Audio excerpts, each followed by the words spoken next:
Good afternoon, YouTube. Good afternoon. Trying to be cool, trying to not be calm while doing this, and then I screw up, I mess up immediately. Sunday, 13 October. It's just my Sunday talk that I want to do with regards to my faith and my psychology, where I am in my life, what I'm trying to achieve. A lot of different things. There's no planning, there's no structure. Made a few notes. I want to talk about diagnosis versus restoration, faith, practice, and healing body beyond psychology. But that's kind of as far as what I want to talk about goes. The reason I do that is because it helps me to get the thoughts in my head in order. Also, one of my modules is called Foundations of a Helping Relationship, and it's a lot of role play. Because, like I'm trying to be a therapist, a psychologist, and it got me thinking. Firstly, what's the difference? What makes me so different from Dave Swart, one of my psychologists that I saw throughout my life? Is as much as I love Dave. As much as I've had issues, I love Dave a lot, but I've had a lot of issues in my life with authority. Perhaps because I don't relate that easy, right? I said that before. And we have to understand what a psychologist is. A clinical psychologist, is essentially a doctor. And we kind of all know what it takes to become a doctor. It's really hard work, it's tough. And as you can imagine, somebody who's been in prison twice, probably not going to be the perfect candidate to become a doctor. I'm not saying I'll never be a clinical psychologist. I'm just saying I'm leaning more towards trauma therapy, counseling, drug addiction counseling, trauma counseling. But the cool thing with trauma counseling, therapy, there's a lot more philosophy, there's a lot more faith, rather than just the by the book diagnosis. The thing is, with psychology, I can bore you with absent father syndromes, absent mother syndromes, underdeveloping through Erickson's developmental stages of life. We can bore you to a T. Now, a therapist that's going to talk to a drug addict, or a counselor who's going to talk to a rape victim, really shouldn't be talking by the book what Freud or Erickson or any of these people said. And anyway, that brings me to why I want to talk about diagnosis versus restoration. Does that help, Ash? Give some. Ashley is listening there. I'm rambling on here. So the talking points. Psychology's focus is on diagnosis.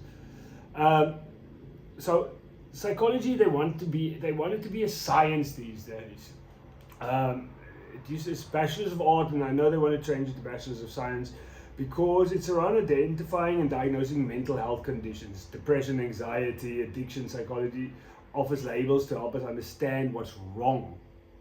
So get that right.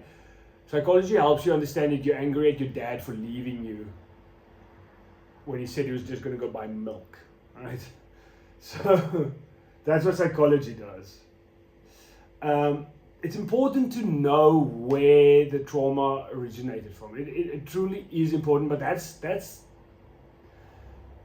not your worry. That's the doctor or your therapist or your counselor. That's their worry to figure those things out.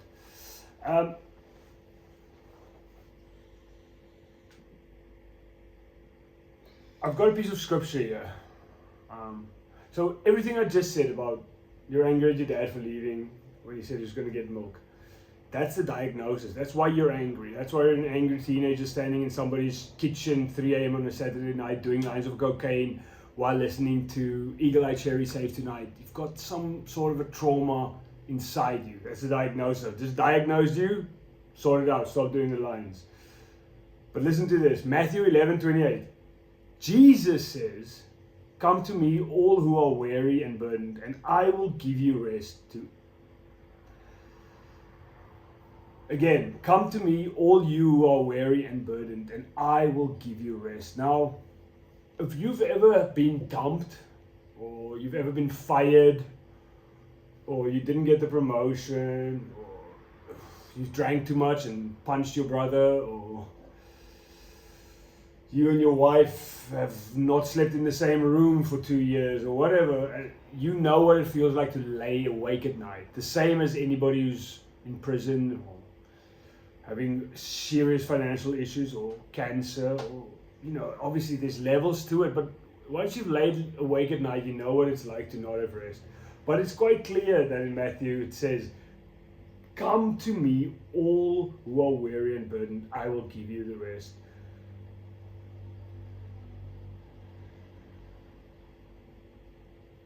Now, if you know me, you know that before I started practicing faith, properly practicing faith, I have already been extremely disciplined in training. I've been disciplined in bodybuilding, dieting.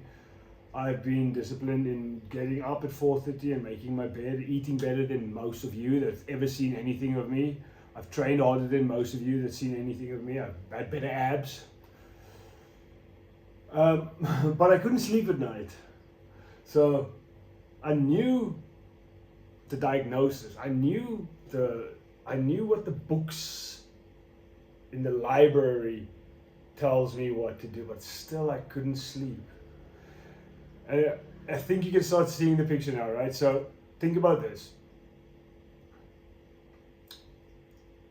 Matthew 11:28 says, "Come to me, all weary, burdened, I will give you the rest." But it's unfortunately, it's not quite that simple. So immediately,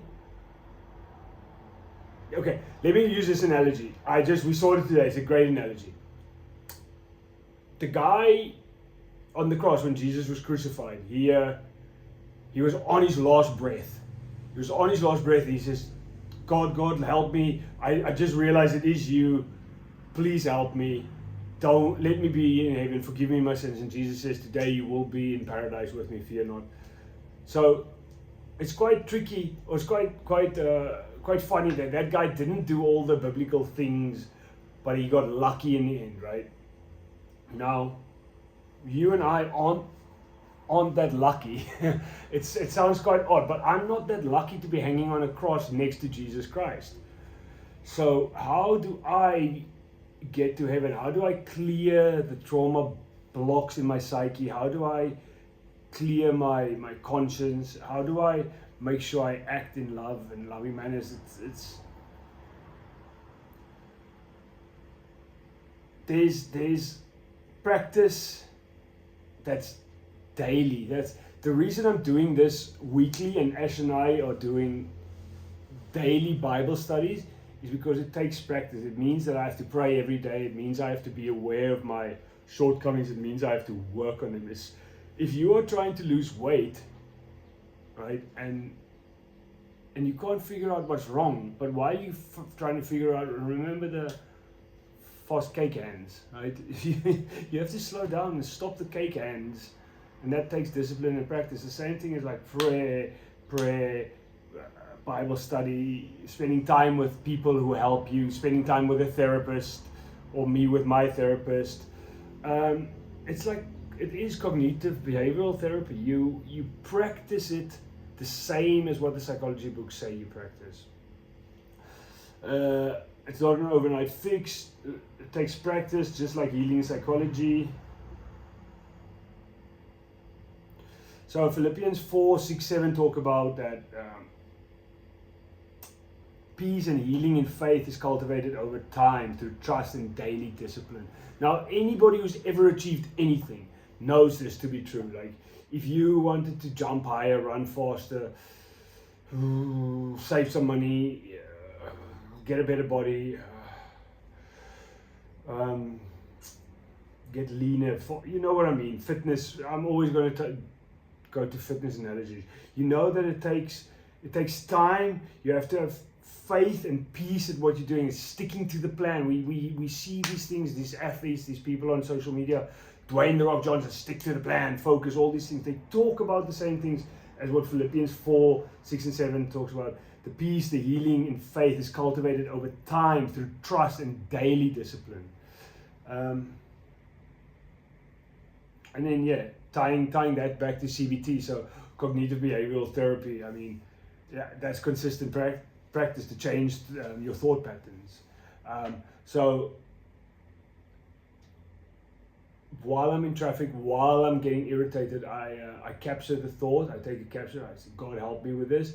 I am not strong enough to work through this myself. And then prayer, forgiveness, and surrender. I surrender to the fact that there is a creator who wrote a book, who wrote a better picture for my life. He didn't write a book where I'm irritated in traffic. The creator didn't write me into existence so that I can just sit and rot in my room and become obese and overweight, or end up in prison, or do drugs. Or he didn't create me in his image, because his image isn't that, if you can see what I'm trying to get in there. So there's repetition of mental exercises that need faith, prayer, forgiveness, and surrender. I don't know if I could say that any clearer than that.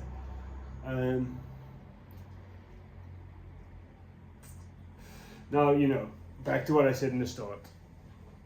Psychology is trying to be a science. We're trying to really delve into the neuroscience, what lights up in the brain, all these things.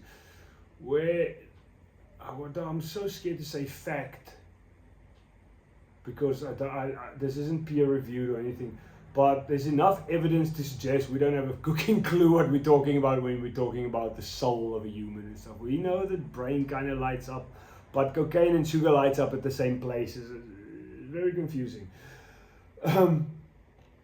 So we have to remember that science and faith don't like to work together.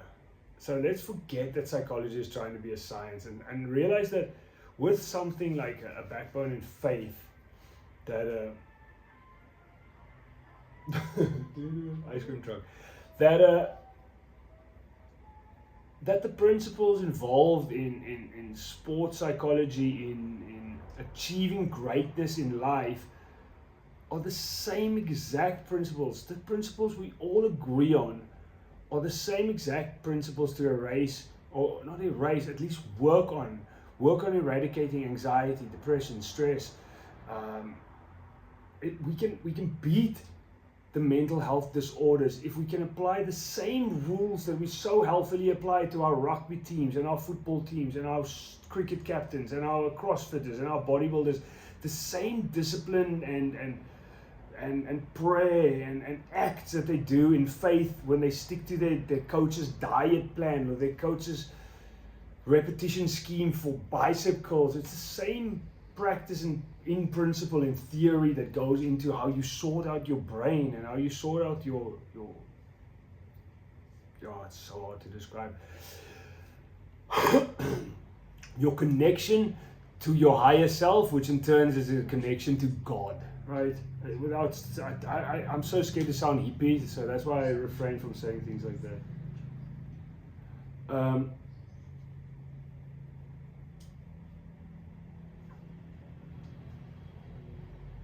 And then lastly, Ash and I, with our practice that we do every night, if we're on day 48 or something, 45, 46, 47. The book's actually called, the book that we follow for that is also called Rewire Your Brain. And I think what I want to leave with is bridging faith and psychology, the same as you fall off the wagon when you're trying to cut out sugar or carbs, or you fall off the wagon when you're trying to ditch the bottle, or you fall off the wagon when you try to leave hardcore drugs. You'll fall off the wagon with faith as well. You'll make mistakes,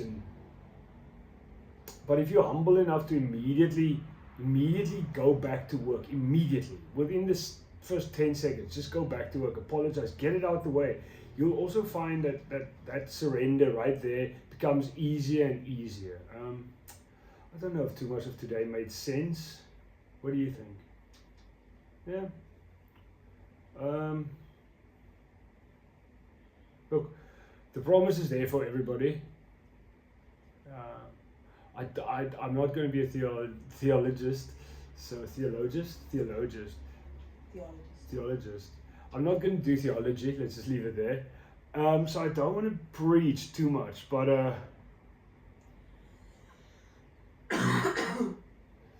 yeah, I just see so much of the patterns through my modules and my Bible study. I see so many similarities that is really worth for me talking to the camera. It gets me to practice it.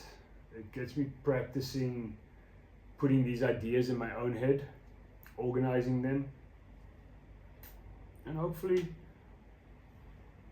somebody is watching there, and the discussion could be struck up, and you leave a good comment, and